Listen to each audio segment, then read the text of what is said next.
talk about field echo and how we can kind of utilize that, take advantage of it a little bit, and for some of your projects. I think you guys have a few right now that will be worth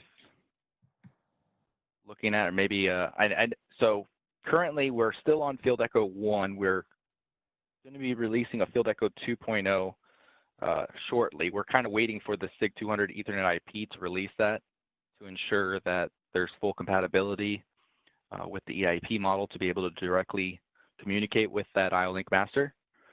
And with that, that'll really expand on the functionality of this and provide us the ability to kind of circumvent the having to go through a PLC to get this data. So with that, kind of show you the three models that we're, as SICK, we've kind of presented to get sensor data up to the cloud.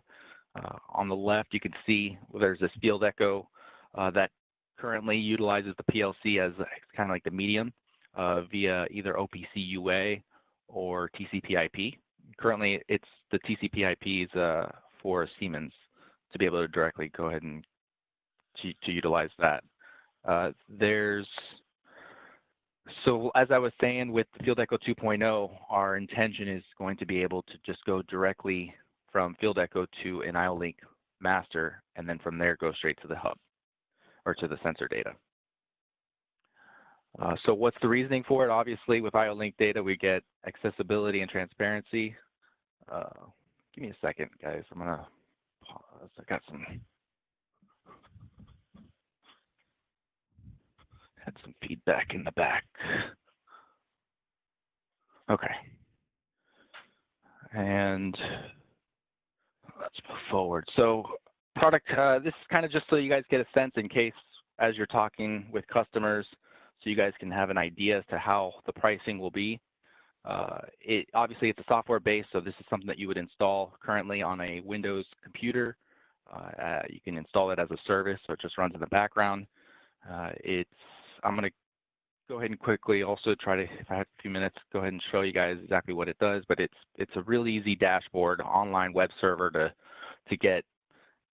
communicate with the IO-Link master. Then with the IO-Link master, it actually grabs and pulls all of the IO-Link client parameters and loads it in there, and you could just choose which ones you want, what process data or acyclic data that you're looking for. So for the pricing, as I was saying, there's the basic, which for just 4 clients or 4 sensors, you can try it out for free. And then we have just this is actually an annual fee to be able to utilize the service, and the REST API to be able to grab and put it into third-party apps, as far as maybe just a cloud into Amazon or whatever you might want to do it to. That would be an add-on for a little bit over €1,000. So what are the objectives for this? Is the pricing for the REST API, is that also a yearly subscription, or is that a once-off? Yes, it will be also. It's a subscription base. Okay. And yeah. So obviously pricing, we're still kind of figuring out where we fit in based on, we're kind of looking at, I'm going to show a couple slides on competition as well. So kind of what we have as far as competition and all that. And so pricing, we're still kind of figuring out where we fit in. But as far as large projects where you're on the enterprise level, I mean, that pricing point is actually a pretty nice fit. So once again, kind of going over this idea that we're going to be able to get this IO-Link data. Field Echo is really going to be the foundation when it comes to IO-Link sensor data for all of our analytics software. So currently we have Package Analytics. They are working very closely to be able to pull this information from there. But then also in the future, we're going to be having analytics for factory automation. And that's within factory automation, obviously IO-Link is a huge push in that industry. And because of that, this Field Echo is going to be really the backbone for that. So just kind of when we're having IO-Link discussions, this is obviously going to be our #1 game plan as far as how to present this IO-Link data up to the enterprise level. Okay. And like I was mentioning with competitors, so IFM has a similar solution called the Line Recorder. It goes ahead and it has this feature called the LR device and the Smart Observer, where they are able to access the IO-Link data devices, and it provides it up to the dashboard and gives you all the information that you might need. They do have support for some interfaces to like proprietary interfaces for some specific PLCs, so that's something that we're not going to be doing. Our main focus is sticking with OPC UA. So there is a little bit of a disadvantage there on our end where some customers, they might not have already purchased an OPC UA server on their PLC, and that might be an additional fee or charge that they're going to have to incur. However, going back to it, Field Echo 2 with the ability to directly communicate with the SIG 200 we'll be able to really kind of alleviate that disadvantage and take advantage of us going that route. Some of the checks and balances of, I guess, comparisons of what the IFM solution provides. So at the current moment, you know, we do have a Field Echo dashboard as well. So this is, but it doesn't come with it, and it's quite limited at the moment. It's just kind of meant for general view of the IO-Link data. The IFM data also, one advantage that they have is the non-IO-Link devices to be able to load that up into it, where ours is strictly IO-Link. So this is a solution specifically for that. Pepper and Fuke has a similar product called the Smart Bridge. It's able to interface it via Bluetooth.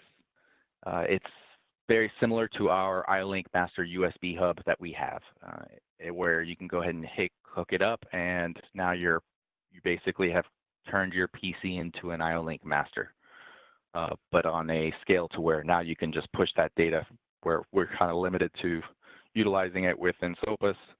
This is kind of providing it so that your PC becomes the IO-Link Master itself. So this is kind of what it looks like, where you can go ahead and kind of plug that in and grab that data on your iPad or grab that information via the PC app. So what's the overview of how function or the Field Echo looks like? Within the PLC, you have OPC UA server.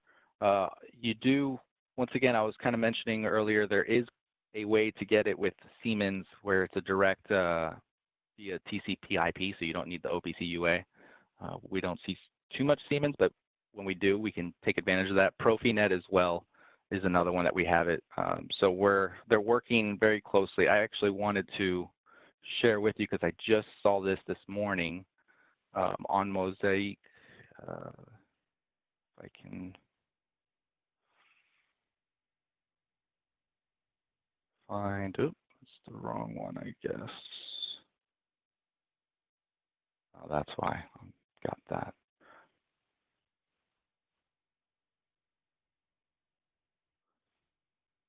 Stop sharing that. Okay. So this for Rockwell was just posted up yesterday, and it kind of briefly goes through just to kind of go through that. I would advise you guys to kind of utilize this page. If there's any questions or anything, we can directly use this and use the comments in there to, if you guys run into anything. But with this, you can see that this is an evolving technology that we have, and we're really moving. I've been pushing, Saurabh and I have been really pushing this concept that we need to get Ethernet IP, we need to get Rockwell really integrated into it. We've been utilizing the machine that we have up in Bloomington as kind of like our prototype test bench to really kind of kink out all the bugs and get this up and running. So We do have the ability to get to go over Ethernet IP as well.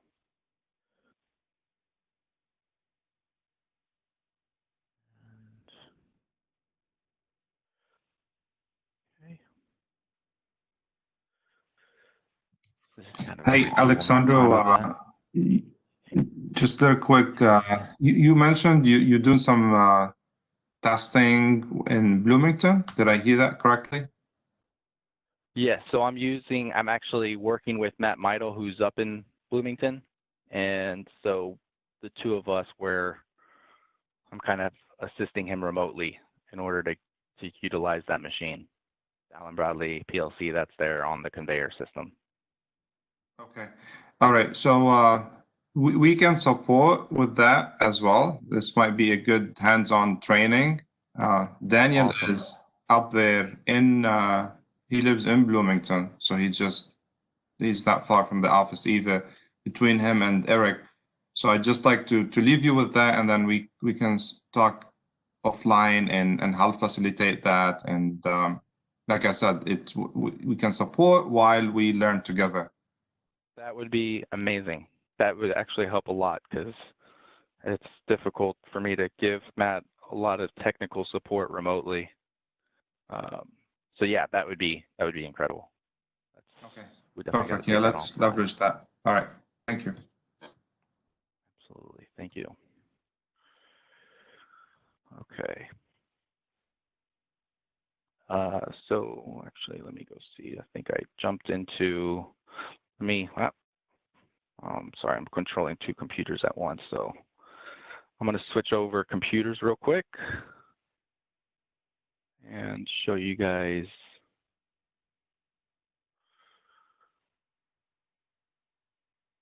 Let me know if you're seeing Field Echo dashboard. Okay, so this is a Field Echo. It's in demo mode right now, but it gives you a good sense of what it looks like as far as adding. We would configure your connection. That's going to be the most difficult thing. That's the most time-consuming portion of it. There are example function blocks already pre-made for many of the PLCs. So as far as examples, we've got Allen Bradley, Siemens, all the big ones. You've got the Studio 5000, and you can come in here and you got examples, and then there's also function blocks as far as adding in the grabbing the process data to get it initiated on it. You can configure it, and then this would be the actual ports, but then obviously I'm using localhost. And one other neat feature about this is that when you add a new master, so let's just say it's a Rockwell master, and I'm just gonna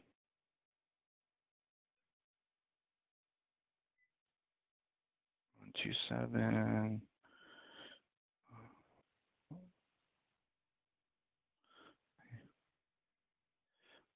And I'm going to just use the existing port. It will actually read what's on the IO link master, and you can go ahead and auto-identify it. And by doing that, it'll actually pull the information from all of the IO-Link sensors, automatically configure it using the IODD files that are within that IO-Link master, and then provide all that information as far as your process data and whatever else you might need. So if you wanted to take a look at any additional information, these IODD files were already pre-configured into the demo mode. So this is all kind of just showing you in a sense in that way. You also have the ability to search on the IODD website, the database, IODD Finder. So you can just type in and search it, and it will actually pull it from the website, and then you can just download it straight onto it and assign it onto this specific port. So nice, neat feature.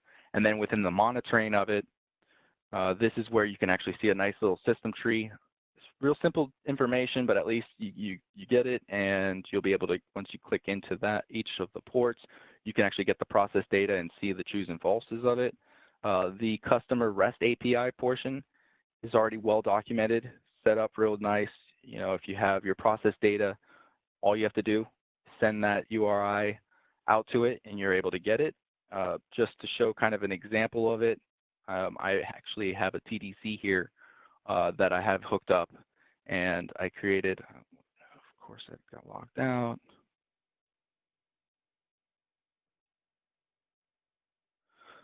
Created some simple nodes where I'm doing exactly that, just going to that URI for port 1, port 3, port 4, and pulling out the payload that I need and adding it to a little dashboard element. And by doing that, I was able to create this nice little simple dashboard using Field Echo through the TDC. Like I said, we do have a Field Echo dashboard as well. The Field Echo dashboard, one of the advantages of that is that it's using it has a database to be able to store all the information already within it, and kind of does a similar thing. So there's that portion of Field Echo. You guys have any questions up until this point right now? Is there anything else you guys want to see in specific?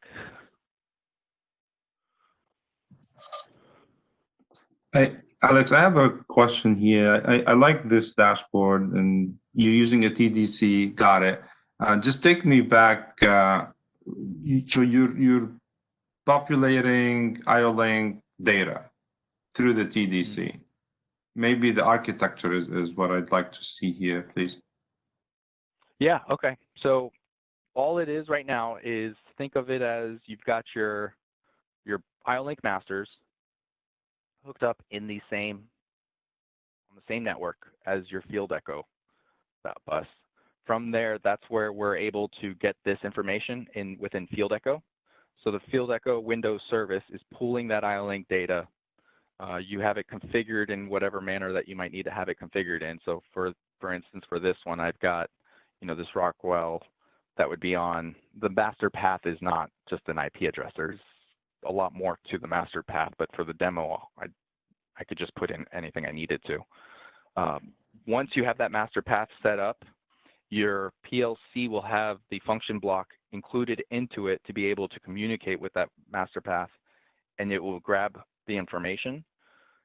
At that point, now Field Echo is aggregating all of the IO-Link data. And then from there, once you're getting these greens on the monitoring, because you've set up that communication, you can then use the Field Echo REST API to send that information out to the cloud or whatever wants to pick it up. Reality is I can just pull this, and I should be able to just send that out. So that will be my Field Echo if I have it on the right IP, which I think I do. Well, maybe not. I might have changed a little bit of the IP, but that URI is what Field Echo is pushing out. So any third-party cloud service can utilize this REST API to grab that information. So as far as a topology of how that looks, let me grab. Yeah, so this example is through the PLC, right? I think when you started earlier, there was 3, if I recall, there's through the PLC, directly from the IO-Link master, so skipping the PLC, and I forgot what was the third one.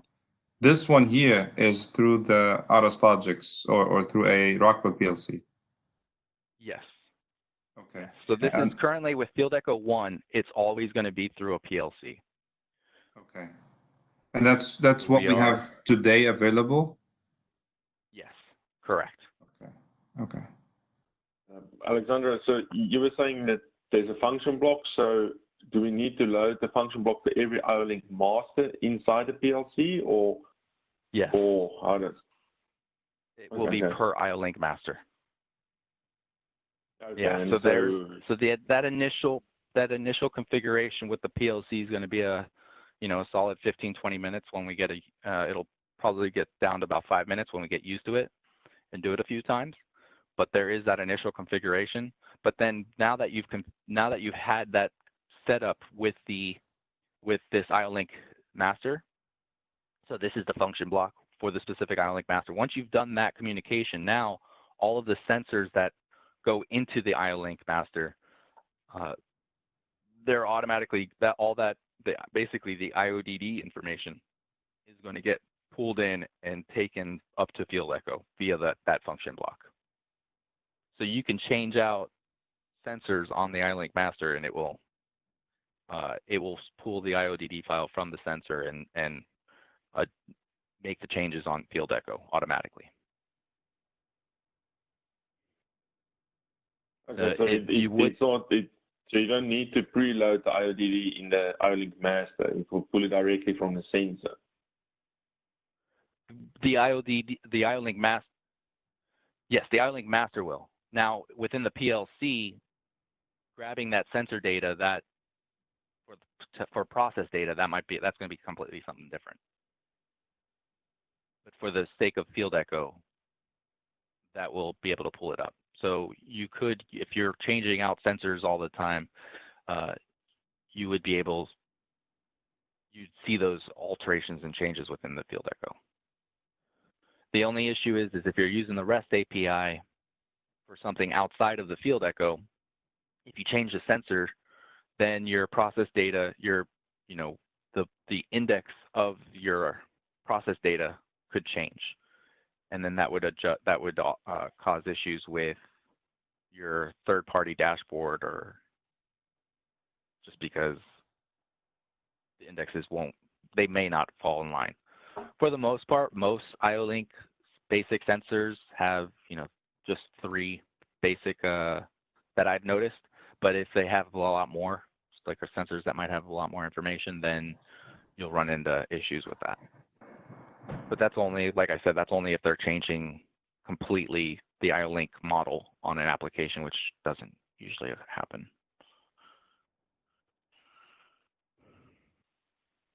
Does that make sense? Hey, Alexandra, what was the time frame on version 2, where we didn't have to go through a PLC? We've been waiting for we're kind of on hold on GBC01 to release the SIG 200. I mean, we've had the Field Echo 2 kind of up and running, ready to go. I've heard that it was released in Germany, but I haven't seen proof of that. And I've asked around a couple guys in GBC01 and haven't gotten any confirmation. So actually, I just got another email from someone from Jake in GBC01, and he says it still doesn't have a launch date listed in the PLP platform. So he's saying hoping it is available in August. So unfortunately, that's kind of because that's really going to be the backbone of Field Echo 2, is being able to get around the PLC and utilize that.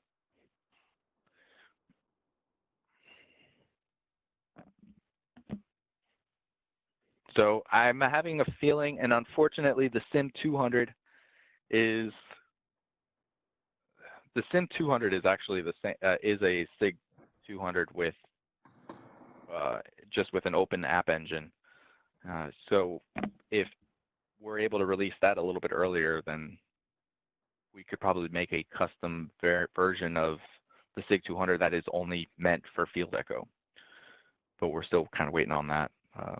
What I've been working on the side myself is doing something similar with the SIM 1012 that I have to try to utilize this. But as of right now, it's still our TCP/IP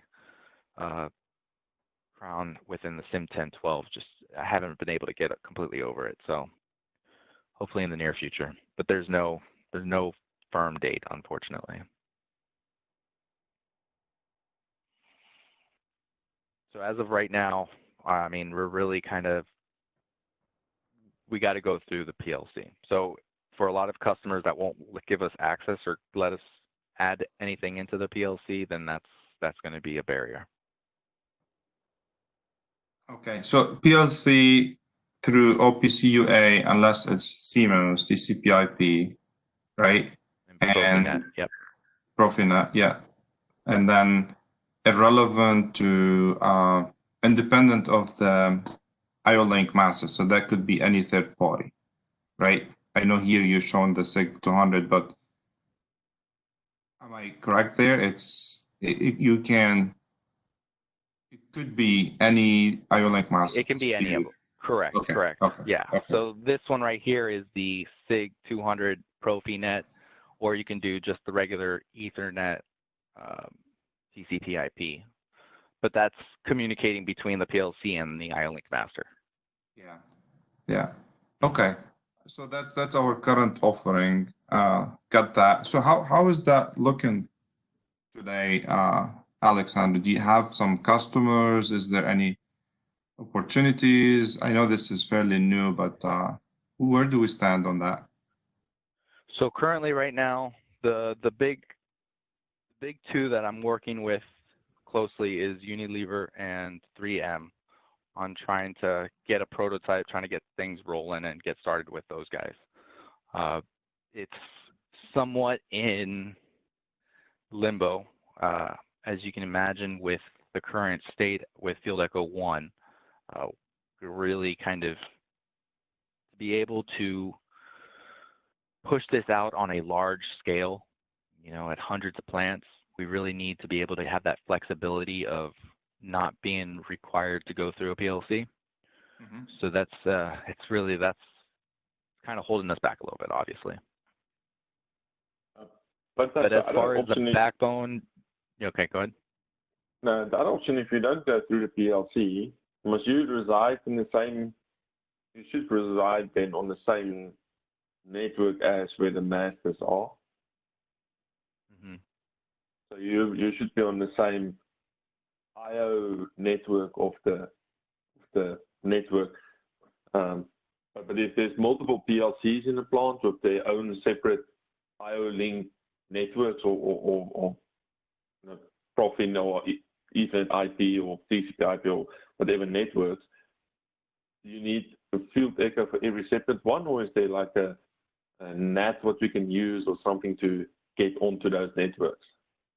Yeah, that would that would really be limited to the IT department as far as how much, because it's really going to be a matter of being on either subnet or opening up the ports.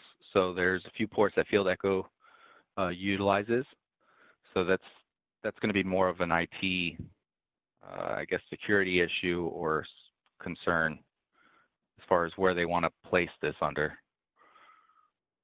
But all of that could just be IP routes over to it. So you don't need to have multiple of it or multiple Field Echo servers throughout the plant. But then once again, if you try to go too far or if you try to push too much into it, you're going to be limited by just physical resources, whether it be bandwidth over the actual cable or the computer that the Field Echo server is going to be residing on.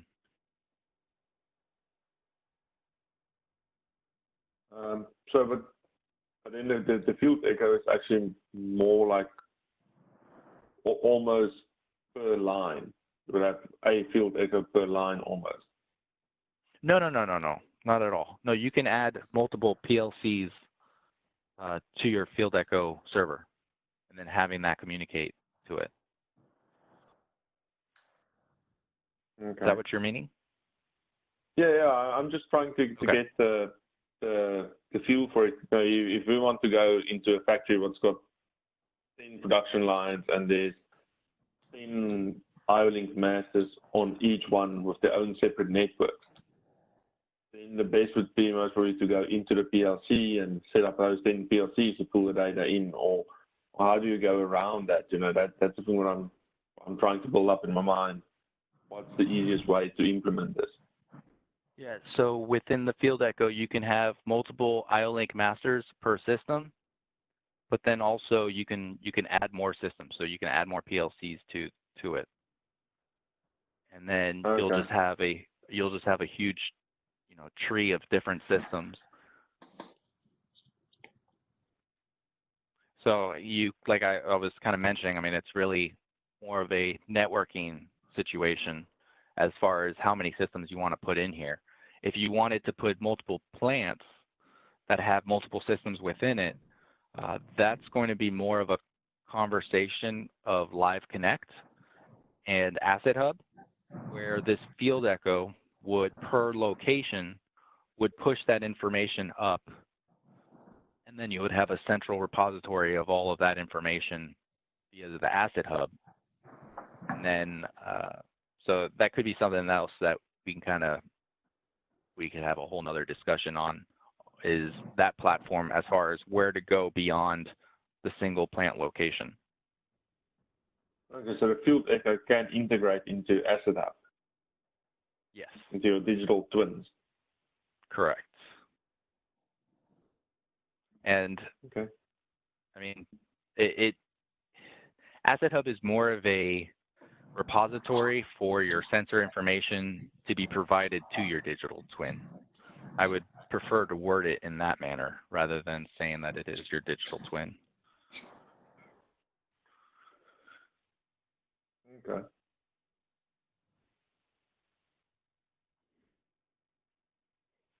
Yeah, so with this, you would be able to have it pushed up to the Asset Hub, and then within the Asset Hub, we have another service called Live Connect, and then that Live Connect is what is actually grabbing it from Field Echo, pushing it into Asset Hub, or it'll also push it into third-party cloud applications.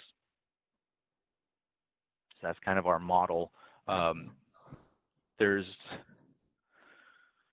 We're still kind of working the tiny details of all of that. That's still not officially launched and released to the public yet. We can use it internally. So if we have if you guys have some ideas or projects that you might want to, maybe we might want to do something similar to that, where we have a Field Echo system in Bloomington and we try to push that up. I could definitely get that set up, and that'd be great if we have somebody, if you guys have somebody up there. I love that idea.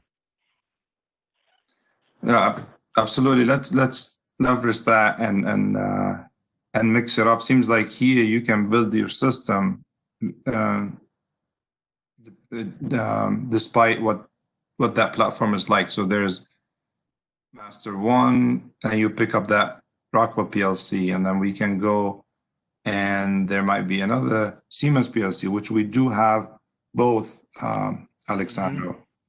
And at least we can mix that up and bring it up to the systems for that. Yeah, and build multiple systems. Exactly. And then I like the idea to tie that into the whether it's the Asset Hub or the Live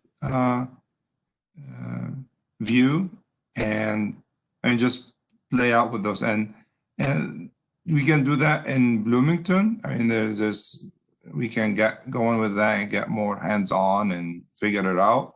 And also we have the San Francisco demo that's coming up, similar approach. But to get this going faster, I think we can just start playing with this more up in the Bloomington, just like what you're doing with Matt right now. Mm-hmm.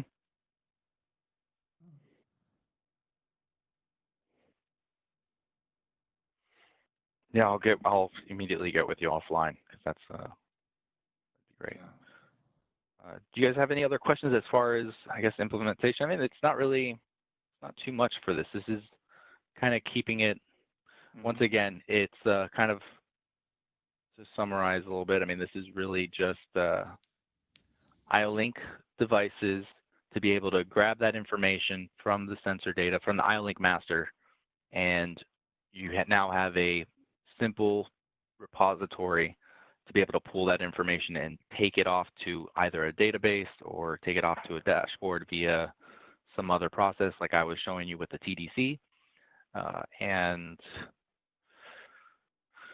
we are limited, like I said, with not being able to utilize the IO-Link or other devices, but we can accomplish that via other ways as well. You guys have any other questions? Daniel, Yep. So Daniel, I was thinking when I first saw Brian Solaris post this on LinkedIn that this could be a potential software for SBD. I know they're very big on wanting to go to the IO-Link, and you've been in more of the plants than I have. Do you think this would be something that they would like to accompany what they're trying to accomplish, or does it meet the needs that they have? That's why I've asked some of the questions, but I don't at this stage. I don't think it's for SPD.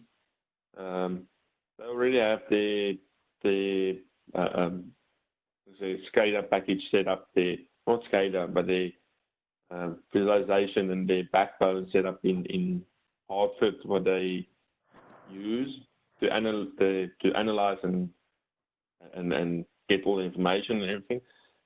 So this is not 100% tying in, because a lot of the stuff from SBD is old. Most of the machines don't have any IO-Link on it also, so it's just getting changes. The new stuff would be installed. There's something else we can look. Maybe we can add IO-Link and get some more information out of it. But for all the existing stuff, I think the meeting that we had last time we were in Hartford, I know Mike was pushing the IO-Link, and he wanted to see the SIG 200 and SIM 200, and he was really big on using that type of technology, even though we weren't quite ready yet. That's why I thought moving forward, once those devices become available, and we're putting in the IO-Link masters and the IO-Link sensors, that this could be a good fit to tie everything together for them. Oh, yeah. I think that this can be just on top of it all, just accompanying and giving them more information. Mike is not there anymore, so I don't know if they will be pushing that hard anymore. Because Brandon is not very interested in going that extra mile. He just wants to get it done and out. That's my feeling. Right, but if we can show him that the benefits to that system, maybe he'll come around to it. As it really comes down to how we present it to him, and ultimately what their use need is. But the future will tell, I guess. It's a good I think it's point. Yeah, I think it's just as soon as we get to the next site, like the Cater, where most of the stuff needs to be sensorized.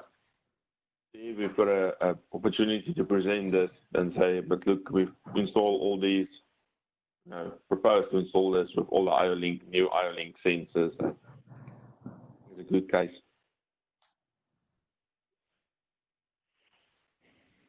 Yeah, these would be the things we will continue to bring to SBD. And I know, Alexandra, we had you in front of them for the app space and the SIM1012.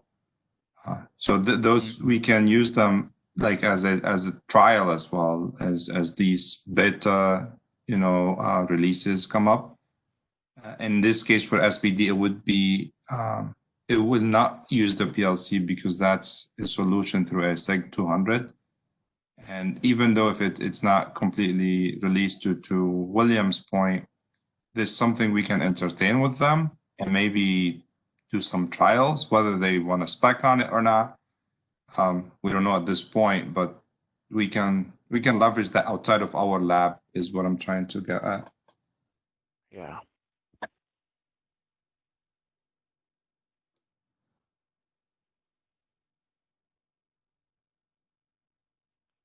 Okay. I wanted to clarify something because I kind of, with the yearly subscription, customers will be able to get that provides them the extra support, free updates and upgrades to major updates and upgrades. Whereas if they were just to buy it once, I mean, it is a software that just is installed on your computer, so it wouldn't stop working if you stop paying for the subscription. So they would just be limited to where if there was an update, they would just have to repay for a new they would have to just buy the new license as if it was a new purchase at that point. Just wanted to kind of clarify that, and I think that's pretty much it for me, guys.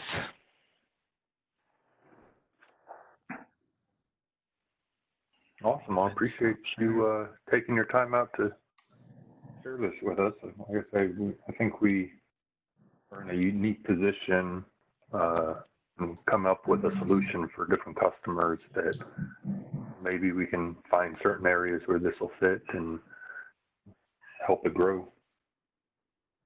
Absolutely. And kind of reiterating on the fact that this Field Echo is really going to be, I mean, they've made a very strong commitment in Germany that this is our solution for IO-Link devices. So having it already in the infrastructure, starting it now, getting it kind of introduced to our customers now, is only going to put us in a better position in the near future when we start to expand on the Live Connect, on the Asset Hub, when we start to expand on deep learning, when we start expanding on all of these other ventures that we have going on. This is going to be the foundation of how we're going to be able to get that information to all those other services. Yeah, so Alexandro, I think last time when we were in front of the UPS team and we had, I think, Robert and Aaron, I believe, right? And out of the other offerings, I think this one stood up, maybe this or the Live Connect, I can't recall, but I just want to bring it up here for William. And then we have 3 other S&SI engineers who are working on this auditing and for the UPS team. So we're very intimate with their processes. And the takeaway is that we can give you a lot more insight on how these applications are like. Maybe it's a good starting point through Robert and the sales team. Maybe we pick up the camera tunnel or some system, and then we integrate or make use of these offerings. It might be a combination of multiple of those services. I don't know. But the good thing is that we are intimate and know how these systems and how these lines and also what are their challenges. So maybe there's something here. I don't know what it is. It's a combination or a hybrid between those. But I want that to stay live and support it, right, from our side. Absolutely, yeah. And this is what they were really interested in on the FedEx and UPS guys, was this concept of us being able to have this intermediary of all the data to be able to go to all of the services that are there. So within our services, this is going to be able to send that data. So that Field Echo's kind of sitting down in here at this level, where you're at the plant, you're getting your IO-Link data up to it, and then you might have some other method of getting your IO or your other Ethernet packets or whatever you might need. So yeah, this Live Connect is kind of, I don't think we're 100% ready to really fully go launch this yet. We got a couple more months until it gets launched in Germany. So it's not even launched out there yet, but this is kind of the backbone as far as the 10,000-foot vision of how we're moving forward with this, SICK integration space. Yeah, I think what I'm getting at here, like with the team, right, with their knowledge out there, with the customers, now with our infrastructure, yes, it's in the works and it's maturing as we go. We have the luxury and the benefit to kind of come together and come up with something. It's there's a lot of offerings here, and some of this will latch and make sense for the customer, and will be let's take advantage, right, of what we have and the availability of the team. And you've been plugged in on the front end of this. Maybe we can also provide some input and be a part of this structure altogether. Absolutely. We really need to, and that's something that I've been making a point as well with the sales sales teams as well, regional sales, because there is so much that we have. It's a blessing and a curse at the same time that we ended up going with so many startup initiatives, many years ago, and the vast majority of them actually panned out and developed something useful. So now we're sitting in this situation where we have all of these solutions, but then which ones really make sense for us? Exactly. So there's like the concept of this monitoring box, which pushes sensor data via TDC up, and it is our field echo for specific devices. So specific devices like our process analytics. Our process automation flow sensors. So stuff like that that's kind of like out of the realm of normal sensing that may not have a PLC specific to it. That's where the monitoring box kind of comes in, very specific to devices. So we've got everything from breaking it down to one safety scanner that you want to get information up to the cloud, all the way to your entire all of your machines in a plant via field echo. And we've got a few other things coming too that, so it is something that that's all I'm doing is putting all these pieces together, because there's a few dozen different groups of engineers in Germany that are all working on their own thing. So if you guys have anything, please feel free to collaborate with me. I'm just a phone call away. Just give me a ring. We'll talk about it, and then I can kind of throw some ideas and send you some mosaic pages as far as where to kind of go off towards. Yeah, absolutely. We can create a collaborative page here, and then to your point earlier, there's so many different categories and aspects of things, but it'll be that one placeholder for us to kind of collaborate through. And as the team gets their hands on it, these ideas will come, will spark. And then, matching that to the customer needs and to the challenges, it's going to make it, it's going to take all of us to it, but we can definitely start through the mosaic page. We will take that action and start making the relevance there. It might be different teams working on different things.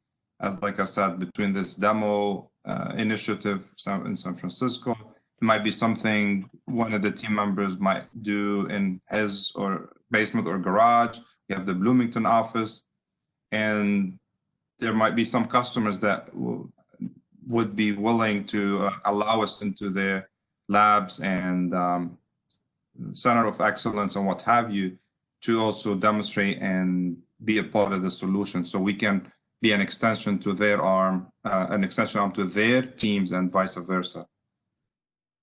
That's exactly what's really needed to be able for us to really demonstrate the power in all this. We need to have multiple different locations working so that we can share all that, put it onto one dashboard, one location, where you can just dive into each plant location and grab, one specific sensor that you might want to see. Yeah, and then where we can, awesome. Absolutely, where we can help you with that, there's, so just right now, right, we're saying Bloomington, we're talking about San Francisco, which is in the works. We have Nick, who's in Detroit. Maybe we can leverage some of the vision applications or possibly the robotics, and then have just call 3, and then we call into the asset analytics team in Stoughton, tie that together to their lab or to their infrastructure. Here we are, right? And each one will have a different flavor. That's where we can all work in parallel while you're orchestrating and bringing this together. So, Okay, good. No, this is exciting stuff.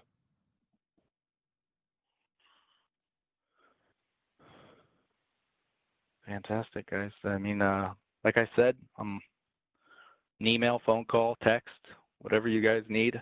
If you want to kind of discuss, as I was showing you on this mosaic page, I mean, where this is super evolving. It's just, you know, every few days there's something new always coming out that I'm getting pinged into. So if there's something that you might think, and look who's calling me right now, Matt Meidel. I think we're going to be talking about the Field Deco implementation right now. So text him right now. Can I call you later? Yeah, I'm going to let him know also as far as trying to get a little bit more support up locally up in Bloomington for him. Okay, perfect. Cool. Thanks, Okay, Alexander. so thank you so much. Yeah, thank you so much for having me. And yeah, I guess in the near future, we probably are going to need to do this again so that we can dive a little bit deeper into Asset Hub and Live Connect when it gets closer to that release date. So I mean, we're basically in June right now, so it's coming. Time is flying. Yeah, Whenever so, you're ready, feel free to exactly. reach out to me and I'll set something up. We meet every Friday, so just let me know when you're ready and I'll put you on the schedule. Fantastic. Okay. Yeah, probably in a couple of weeks. I'll probably have a lot more information and a lot of new things coming out. So great, guys. Thank you again. Take care, everyone. Thank you. Thank you. Appreciate it.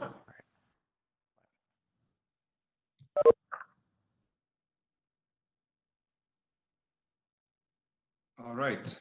What do you guys think? I think it's got some definite potential, especially once they get the 2.0 version out, where we don't have to go through the PLC. I want to agree with that because going into the PLC and coding it in the, so for every hub that gets installed, you need to recode the PLC. I don't know. It's a lot of labor and you're putting lines down and everything. I think if we can bypass the PLC, it will be the solution. Yeah, I would agree. I don't know if there would be some customers that want to go that route for whatever reasons. Something has to do with the network, something has to do with the security. I don't know. Limitations on their side, I have no idea. I know the flexibility and the selling point here is that we will get the non-process related data or relevant information, so we don't overwhelm and touch the PLC. That's my pitch, right, to the customers. But with that token, right now we don't have that. So there might still be some customers that really want to leverage what's in the PLC, and that's what they want. So it's not bad. It's a good starting point, and then we would learn a lot through it, because what's done through the PLC, it's going to be migrated up to whether it's on the cloud or on a server somewhere, or even on the IO-Link master itself, the edge computing. So it's just shifting it from one place to another.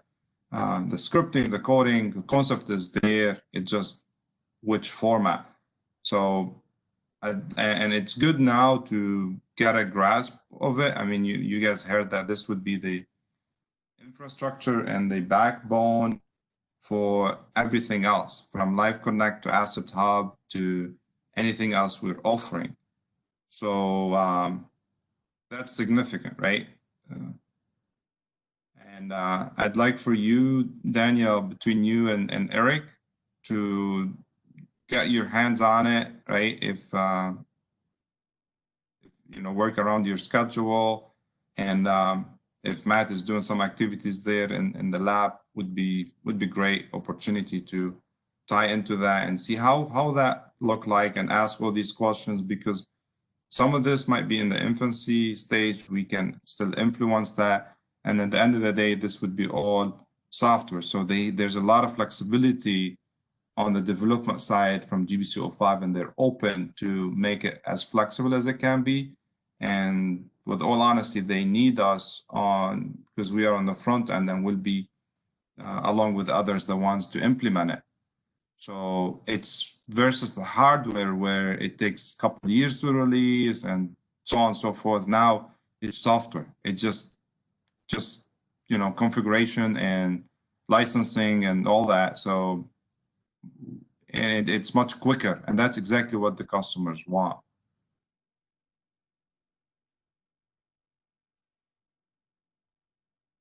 Yeah, no, I agree, and I think it's interesting that they want to get it into the Live Connect and make that work, because I think that will be a good selling point for customers with critical applications, but they need uptime guaranteed. Where if you can have all the information up in the Live Connect and the digital twin to just push it back and parameterize the sensors, I think that's a good selling point. Yeah.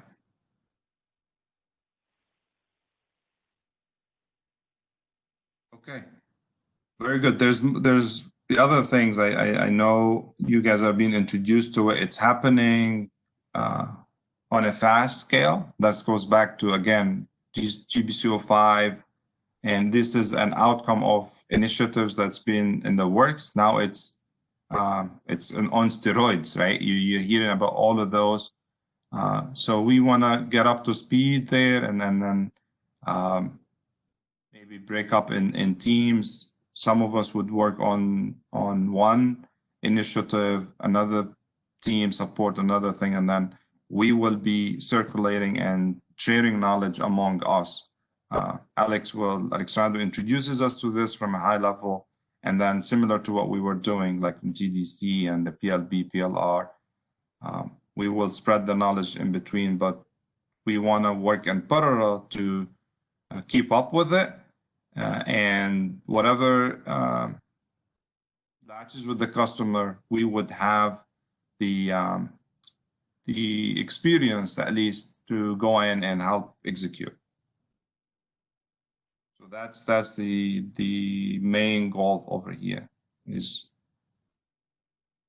stay ahead of the game, take part of these trainings, hands-on, ask the questions and so on, in preparation for the next wave.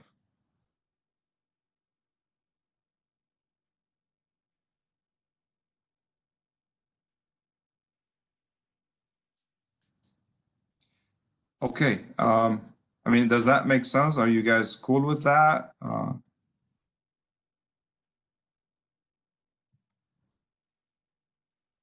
think it's a good idea that it gets, everybody gets exposure to it and be part of it. Yeah, exactly. So some of the team already involved with this San Francisco demo.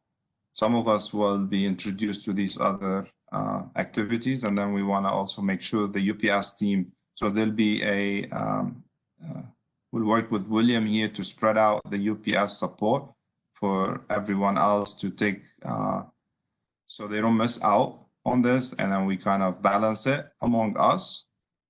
And yeah, upskill the team, because this is there's this here between app space, vision, applications, auto coding, and then we're still quite busy with other things, the UPS daily activities, and everything else we're supporting. So it's good exposure, and I want to make sure that we all taking part of this, and that it's coming along nicely. So with that said, I think we're coming right on time here. Let me see.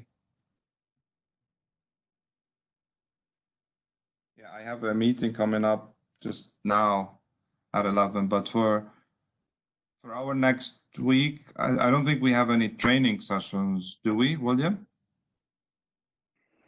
No, I don't have anything planned for next week yet. Okay, so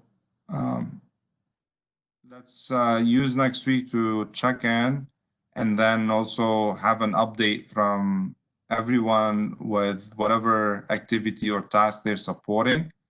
For example, like the Alcon, I'd like for Mohammed and Gary to take us through that next week, the learning and how did that go and all of that. Eric, maybe you give us an update on the San Francisco between you and Nick, and the rest of the team, whatever you're supporting and plugged in. I think each one of us have a card on an activity, so it's all on that Mosaic page. So please make sure you take a look at that, and if it's something that it's not there, make sure you add it in, or tell William to or myself. We'll just add it in and put a link for it. You all know what I'm talking about, right? That project. Maybe you just show it really quick, William, if you don't mind.